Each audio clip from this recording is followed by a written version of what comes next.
Hello toppers, how's it doing? This is Motivational Dost and welcome back to another video of class 10th Physics ICSE.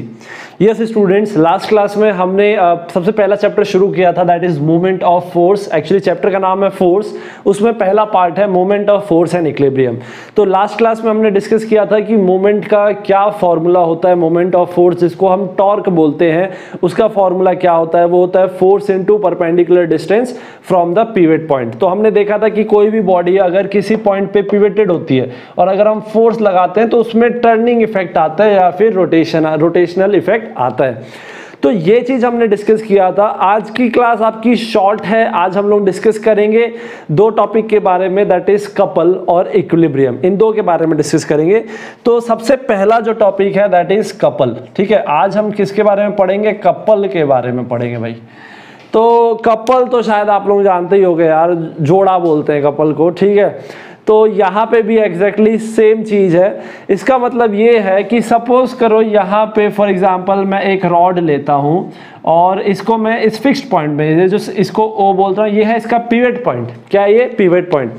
और suppose करो कि मैं दो equal and opposite force लगाता हूँ. ठीक है, लाइक फॉर एग्जाम्पल ये एक है. फॉर एग्जाम्पल इससे अपन समझते हैं, थोड़ा बेसिक स्टार्टिंग से शुरू करते हैं. सपोज करो ये एक आपका रॉड है. ठीक है, इस रॉड को सपोज करो अगर ये if it is free to move, अगर ये फ्री टू मूव है तो मैं कहीं भी अगर फोर्स लगाऊंगा, कहीं भी अगर मैं ऐसे फोर्स लगाता हूँ या ऐसे लगाता हूँ या कुछ भी, तो ये कैसा मोशन दिखाएगा? ट्रांसलेशनल मोशन दिखाएगा. मतलब कि एक स्ट्रेट पाथ में ट्रेवल करेगा. ये हमने डिस्कस किया था. अब सेकेंड केस में सपोज करो कि मैं इसको इस पॉइंट से फिक्स कर देता हूँ. ठीक है, अब मैंने फिक्स कर दिया है तो अब ये ट्रांसलेशनल नहीं कर पाएगा क्योंकि यार ये पॉइंट तो फिक्स है. अगर अब मैं फोर्स लगाता हूं तो ये क्या करेगा? रोटेट करेगा. इसमें क्या होगा? टर्निंग इफेक्ट होगा, रोटेशन होगा और टॉर्क डेवलप होगा. और टॉर्क का फॉर्मूला होता है फोर्स इनटू परपेंडिकुलर डिस्टेंस. ये हो गया डिस्टेंस. ठीक है, अब सपोज करो कि इसका पिवट पॉइंट ये, इसका पिवट पॉइंट ये है. ठीक है, ये पिवट पॉइंट है फॉर एग्जाम्पल. या फिर सपोज करो पिवट पॉइंट है भी नहीं. ठीक है, यहाँ कोई पिवट पॉइंट नहीं है.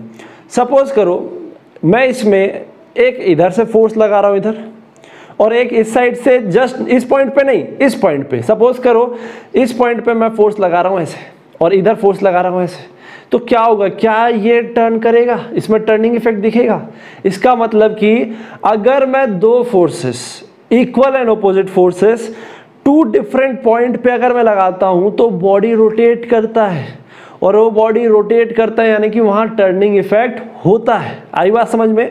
और उसी को हम बोलते हैं कपल. क्या बोलते हैं? कपल. कपल का मतलब होता है two equal and opposite forces. ये देखो, ये एक फोर्स इधर लगा, एक फोर्स जस्ट ओपोजिट डायरेक्शन में ऐसे लगा. तो two equal and opposite forces acting at different point results in the turning of the body and this effect is called the couple. इसको कपल बोलते हैं. ठीक है, सपोज करो इसमें मैं मान लो दो फोर्स लगाता, एक फोर्स इधर लगाता, दूसरा फोर्स भी इसी पॉइंट पे लगाता. मान लो फॉर एग्जांपल दोनों में अगर मान लो मैं इक्वल अमाउंट का फोर्स लगाता, सेम पॉइंट पे लगाता और दोनों फोर्स इक्वल हैं और दोनों का डायरेक्शन ऑपोजिट है, ये इधर से इधर लग रहा है और ये वाला इधर से इधर लग रहा है, तो क्या ये बॉडी रोटेट करता है? यार नहीं करता ना. तो इसका मतलब कि रोटेट करने के लिए आपके पॉइंट्स अलग अलग होने चाहिए. अगर एक पॉइंट यहाँ है, एक यहाँ भी रहेगा, तब भी ये क्या करेगा? टर्न हो जाएगा. आ रही बात समझ में? तो चलो भाई कपल के लिए एग्जांपल देते हैं. सपोज करो ये आपका पिवट पॉइंट है और ये नहीं भी होगा तो भी कोई प्रॉब्लम नहीं है. तो इसमें सपोज करो एक फोर्स इधर ऊपर F लग रहा है, एक इधर से इधर फोर्स लग रहा है F. तो चलो लगाते हैं, पता करते हैं कि इसका मोमेंट ऑफ फोर्स कितना होगा. इसके बारे में डिस्कस करते हैं. सपोज करो ये पॉइंट A है, ये पॉइंट B है और ये सपोज करो कि इस पॉइंट के अबाउट ये क्या करेगा? टर्न करेगा. ऑब्वियस सी बात है करेगा. अगर ये है मान लो इसमें फोर्स ऐसे लग रहा है, उधर फोर्स ऐसे लग रहा है, तो क्या ये ऐसे टर्न करेगा? तो ये जो डायरेक्शन होगी इसको क्या बोलेंगे हम? एंटी क्लॉकवाइज बोलेंगे. बोलेंगे कि नहीं बोलेंगे? तो बताओ यहाँ पे अगर मुझे निकालना है, समझना, moment of force at point A अगर मुझे निकालना है, एट पॉइंट ए, इस पॉइंट पे निकालना है, तो मोमेंट ऑफ फोर्स का कल हमने फॉर्मूला पढ़ा था, force into perpendicular distance from the point of where the force is acting to that of the pivot point. तो इसका मतलब कि मोमेंट ऑफ फोर्स हो गया फोर्स का इनटू पिवट पॉइंट से लेके जहां पे फोर्स लग रहा है वो डिस्टेंस, तो ये डिस्टेंस आपका हो गया OA। कितना हो गया? फॉर एग्जांपल OA हो गया। हम सपोज करो कि AB का डिस्टेंस हम या इस रॉड की लेंथ हम क्या लेके चल रहे हैं? D लेके चल रहे हैं। तो चलो अब सेकंड पॉइंट, तो ये जो मोमेंट ऑफ फोर्स लगेगा A पॉइंट पे F की वजह से, वो लगेगा F इंटू A, और इसकी डायरेक्शन क्या होगी भाई? इसकी डायरेक्शन इसके जैसे, इस वाले के जैसे जो ये टर्निंग आ रहा है, ये किस डायरेक्शन में है? ये है एंटी क्लॉकवाइज, तो इसको हम लिखेंगे यहाँ पे एंटी क्लॉकवाइज। समझना भाई, तो हमने F की वजह से जो टर्निंग इफेक्ट आ रहा है या जो मोमेंट ऑफ फोर्स लगेगा A पॉइंट पे, वो हमने निकाल लिया है। सिमिलरली B पॉइंट पे भी हम निकाल लेते हैं। तो B पॉइंट पे जो मोमेंट ऑफ फोर्स आएगा, moment of force at point B, बहुत इजी है यार। एट पॉइंट बी जो होगा, चलो देखते हैं बी पॉइंट पे कितना होगा। इसका फोर्स इनटू परपेंडिकुलर डिस्टेंस, तो यहां से लेके पिवट पॉइंट तक का परपेंडिकुलर डिस्टेंस, तो ये कितना है भाई? ये है OB, इसको मैं लिख देता हूं OB। और इसकी डायरेक्शन भी क्या होगी भाई? ये रॉड है, इस वाले फोर्स से भी जो टर्निंग होगा वो किस डायरेक्शन में होगा? एंटी क्लॉकवाइज होगा। तो इसकी डायरेक्शन भी क्या है आपकी? एंटी क्लॉकवाइज है कि नहीं है भाई? ऑब्वियस ही बात है, सिंपल है, ठीक है। तो अब यहाँ सवाल उठता है, अब अगली क्लास बहुत ही इंटरेस्टिंग होने वाली है, वहां तो हम प्रॉपर न्यूमेरिकल सारी चीज डिस्कस करेंगे। तो यहां अगर मैं टोटल मोमेंट की बात करूं, तो टोटल मोमेंट जो आएगा वो आएगा moment at point A plus moment at point B। और टोटल मोमेंट को यहां पे हम बोलते हैं मोमेंट ऑफ कपल। कपल क्यों बोल रहे हैं? क्योंकि ये जो केस है, ये जो सिनेरियो है, यहाँ पे दो इक्वल ऑपोजिट फोर्सेस लग रहे हैं, ये कपल की तरह काम कर रहे हैं, इसीलिए इसको बोलते हैं मोमेंट ऑफ कपल। तो बताओ भाई, टोटल मोमेंट ऑफ कपल क्या होगा? ये होगा moment of force at point A plus moment of force at point B। इन दोनों को ऐड करेंगे तो देखो भाई, F इंटू OA, इसकी डायरेक्शन क्या है? एंटी क्लॉकवाइज, और एंटी क्लॉकवाइज डायरेक्शन हम क्या लेके चलते हैं? पॉजिटिव लेके चलते हैं, तो प्लस में लिखूंगा प्लस। ये भी एंटी क्लॉकवाइज है, तो इसकी डायरेक्शन भी क्या लिखूंगा? इसकी वैल्यू भी प्लस में लिखूंगा। अगर ये क्लॉकवाइज होता तो मैं यहाँ माइनस लेता, क्योंकि साइन के साथ लिखना पड़ता है। तो अभी मेरा दोनों ऐड हो रहा है, F into A plus F into OB। F common ले लेता हूं अगर मैं, तो यहाँ मेरा फॉर्मूला बनेगा OA प्लस, F कॉमन ले लिया तो OA प्लस OB। और OA प्लस OB कितना है भाई? OA प्लस OB कितना है? AB। और ये आपका फॉर्मूला बन जाएगा फोर्स इनटू परपेंडिकुलर डिस्टेंस कितना है? D। इसका मतलब कि यहाँ एक बहुत ही प्यारा कंक्लूजन निकला है, वो ये कि अगर कपल का केस है, यानी किसी भी बॉडी में दो इक्वल एंड ऑपोजिट फोर्स लगते हैं अलग अलग पॉइंट पे, तो जो टोटल मोमेंट ऑफ कपल या जो टोटल मोमेंट ऑफ फोर्स निकल के आता है, वो आता है फोर्स, जो दोनों की क्योंकि वैल्यू तो सेम है, फोर्स इनटू ये जो फोर्स जहां लग रहे हैं उनके बीच का परपेंडिकुलर डिस्टेंस, ये कितना है? D। सिंपली मल्टीप्लाई कर दोगे तो आपको मोमेंट ऑफ कपल मिल जाएगा। इसके ऊपर इस कॉन्सेप्ट को समझने के लिए एक न्यूमेरिकल मैं आप लोगों को अभी करवा रहा हूं, बहुत सिंपल सा न्यूमेरिकल है, उसको डिस्कस करते हैं। ओके स्टूडेंट्स, तो ये एक क्वेश्चन है, ये क्वेश्चन आप लोगों के स्क्रीन में अभी आ गया होगा, स्क्रीन से आप क्वेश्चन पढ़ लो। क्वेश्चन ये बोल रहा है कि यहाँ पे एक रॉड है AB, सेम क्वेश्चन है कपल टाइप का। B में आपका ये फोर्स इधर लग रहा है और इसमें इधर उतना ही मैग्नीट्यूड का A पे जस्ट ऑपोजिट डायरेक्शन में लग रहा है, यानी कि ये एक तरह का कपल का एग्जांपल है। तो यहाँ पे अगर हम देखें तो अगर सपोज करो ये रॉड है, इसमें फोर्स अगर नीचे लग रहा है और इसमें फोर्स ऊपर लग रहा है, तो ये इस तरीके से रोटेट करेगा, इस तरीके से रोटेट करेगा, यानी कि जो ओवरऑल रोटेशन जो मिलेगा वो क्या मिलेगा आपको? क्लॉकवाइज मिलेगा। क्या मिलेगा? क्लॉकवाइज। तो क्वेश्चन पूछ रहा है that what is the resultant moment of force, या मोमेंट ऑफ कपल भी यहाँ पे आप बोल सकते हो। तो ऑब्वियस ही बात है, बहुत सिंपल सा आंसर है। तो रिजल्टेंट मोमेंट या जो टोटल मोमेंट आएगा वो कितना आएगा? रिजल्टेंट मोमेंट आएगा force into distance between both the D, force into F into D। ये देखो ये रहा फॉर्मूला। तो देखो भाई 10 न्यूटन कुछ भी है, इसको 10 ले लो इनटू यहाँ पे A और B, ये फोर्स इधर लग रहा है, ये इधर लग रहा है, तो इन दोनों के बीच का डिस्टेंस कितना हो गया? 4। तो यहाँ पे आप 4 लिख लो, तो ये हो जाएगा आपका 40 और यूनिट हो जाएगी न्यूटन मीटर। और अगर आपको पता है कि मोमेंट क्या होता है, वेक्टर क्वांटिटी होता है, तो इसकी डायरेक्शन बतानी है, तो डायरेक्शन आप यहाँ पे ब्रैकेट में लिखोगे क्लॉकवाइज, क्योंकि क्लॉकवाइज ये घूमेगा। अब देखो यार एक बहुत इंपॉर्टेंट चीज, अगर आप डायरेक्शन को या तो आप क्लॉकवाइज या एंटी क्लॉकवाइज करके लिख सकते हो, या फिर अगर आपको साइन कन्वेंशन करके लिखना है तो भी लिख सकते हो। यहाँ पे अगर आप -40 न्यूटन मीटर लिख देते तो क्लॉकवाइज लिखना नहीं पड़ता, क्योंकि क्लॉकवाइज की डायरेक्शन क्या लेते हैं हम, नेगेटिव लेते हैं। तो क्लॉकवाइज की जगह आप यहाँ पे -40 न्यूटन मीटर भी लिख सकते हो। तो माइनस साइन ये बताता है कि भाई जो डायरेक्शन है वो आपकी क्या है, क्लॉकवाइज है। तो ये एक बहुत ही स्टैंडर्ड, बहुत बेसिक क्वेश्चन है यार। इस टाइप का क्वेश्चन कपल का बना सकते हो। बाकी जो एडवांस क्वेश्चन जो बनते हैं वो हम अगली क्लास में प्रिंसिपल ऑफ मोमेंट करके एक टॉपिक है उसमें करें, मतलब बहुत इजी है यार, आराम से कर सकते हो। तो लास्ट क्लास जो नहीं देखें भाई, पहले आप लोग पहली क्लास देखो, उसके बाद ये वाले कॉन्सेप्ट को समझना, ठीक है।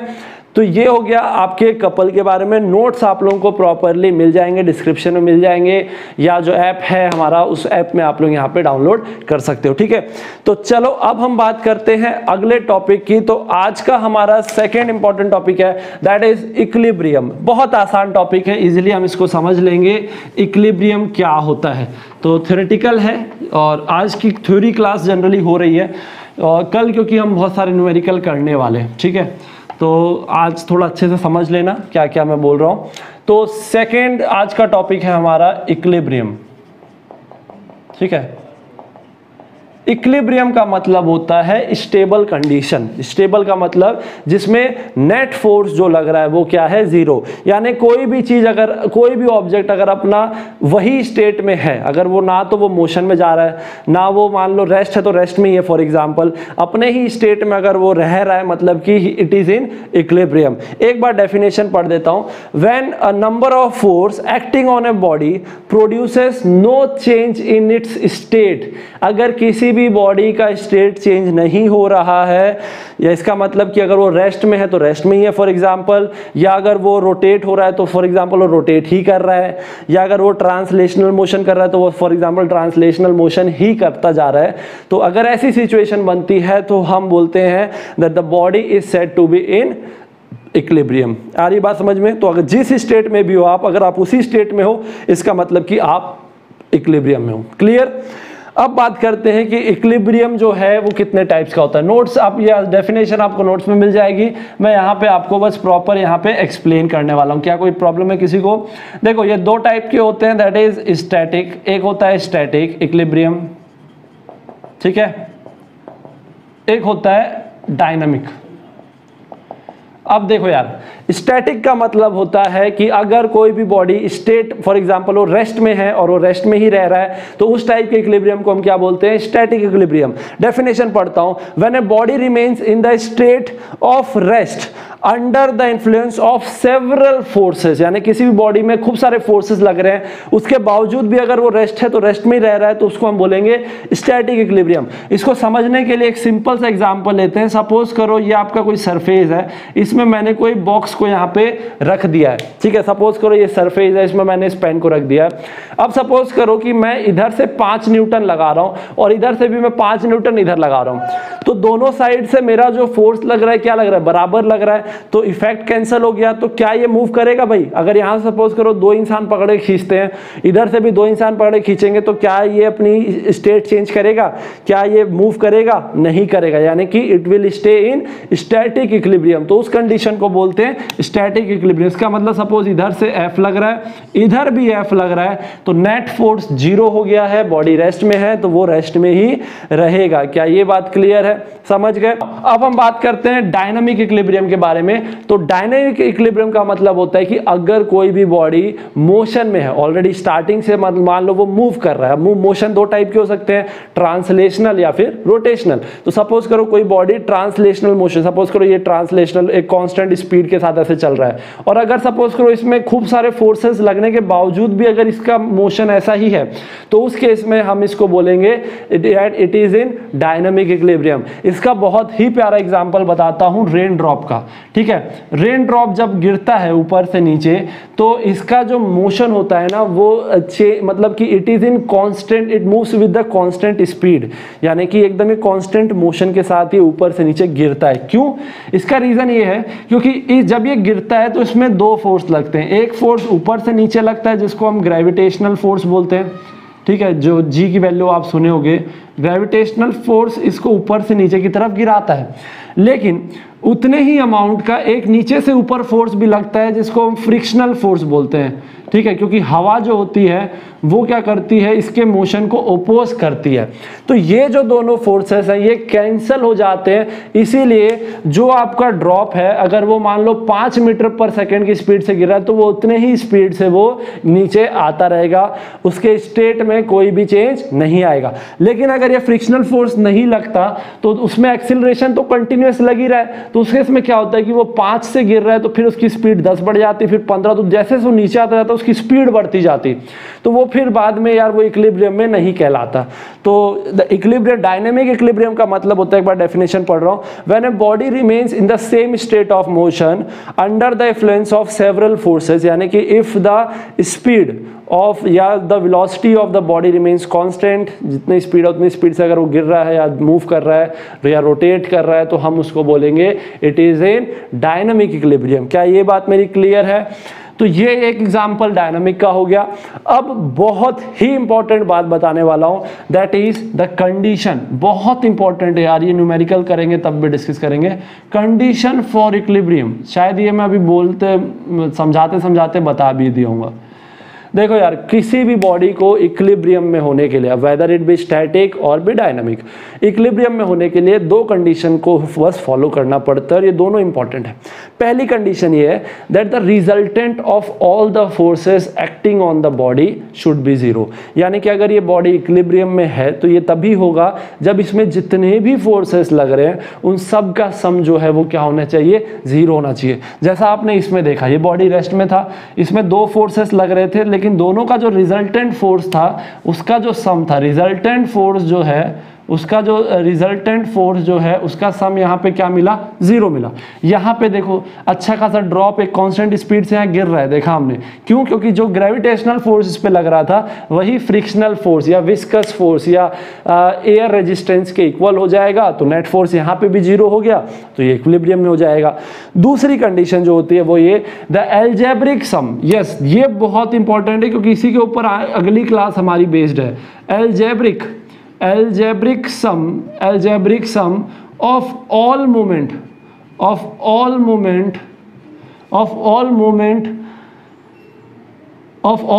the algebraic sum of moment of all the forces acting on the body about point of rotation should be 0। algebraic sum of all moment should be 0। एकदम शॉर्ट में बता रहा हूँ, इसका मतलब कि समझना मेरी बात को यार, जैसे ये वाला जो है ये रोटेशनल मोशन के लिए, किसके लिए, रोटेशनल मोशन के लिए कंडीशन है।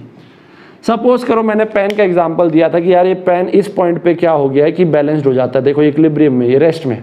इसका मतलब ये है कि सपोज करो ये पिवट पॉइंट ये है, यहाँ पे सपोज करो मैं कोई बॉडी रखता हूँ, यहाँ पे मैं रखता हूँ फॉर एग्जांपल, ये बॉडी नीचे फोर्स लगाता है इधर, अब ये कुछ भी हो सकता है, इस फोर्स की वजह से, इस पॉइंट की वजह से यहाँ पे एक आपका मोमेंट डेवलप होगा जो इस डायरेक्शन में इसको टर्न करना चाहेगा।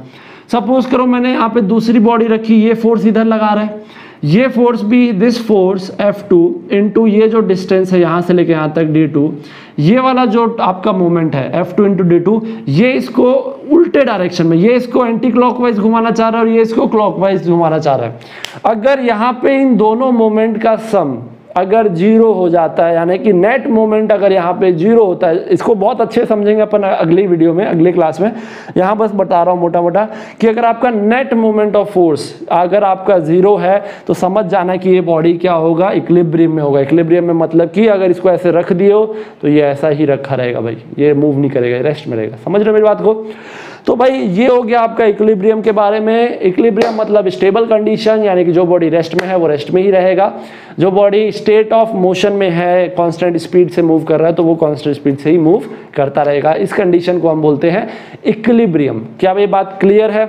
तो आज की क्लास में थ्योरी थी, 1-2 न्यूमेरिकल कर आया हूँ, बाकी शीट जो मैंने आप लोगों को जो एक स्क्रीनशॉट भेजा था लास्ट वीडियो में, उसके कुछ न्यूमेरिकल आप लोग ट्राई कर सकते हो। कल अपन प्रॉपर न्यूमेरिकल करेंगे कल वाली क्लास में, ठीक है? तो आज के लिए इतना ही। और भाई सबसे एक चीज़ और इम्पॉर्टेंट भाई, अगर आई होप आप लोगों को आज जो पढ़ाया उन चीज़ें समझ में आई होगी, आई है तो भाई लाइक कर दिया करो बस वीडियो को, उससे क्या होता है थोड़ा मोटिवेशन मिलता है यार, है ना?